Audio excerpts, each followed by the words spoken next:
Now let's talk about one issue that has been trending in Nigerian social media space, which is air rage.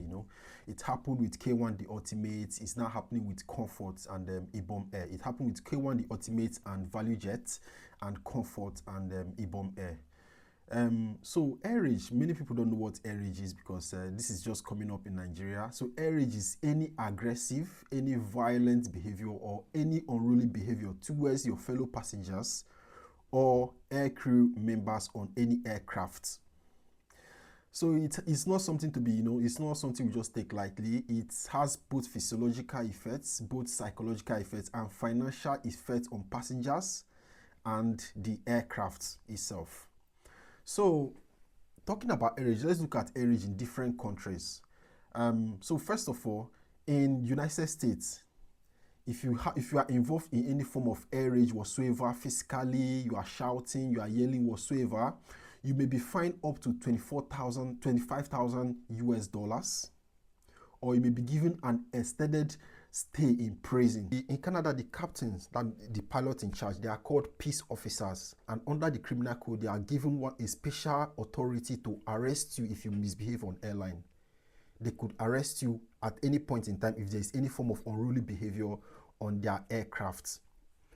And in Korean Air, let me just also bring this one to you. In Korean Air, the crew member are given one special type of stun gun. So if there's any form of aggression or any form of violent behavior, they can actually shoot you with that stun gun ASAP. In this KLM, if there's any form of unruly behavior, you could be banned from the air from flying on their plane for 5 whole years. When I saw, especially this particular, the K1 The Ultimate, that one is, we'll talk about that one later. But when I saw this issue of between Comfort and Ibom Air, I was quite shocked. Like, I was shocked, to my bone marrow. First of all, now let's look at the causes of air rage, as it concerns Nigeria. Now, first of all, is inefficiency of airport staff. Let's start from there.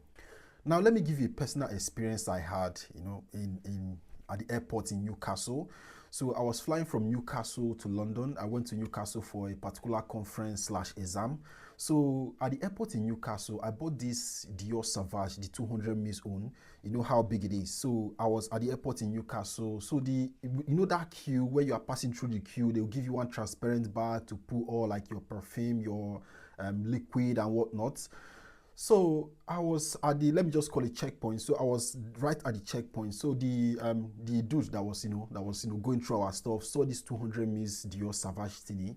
So I was like, oh mate, sorry, we cannot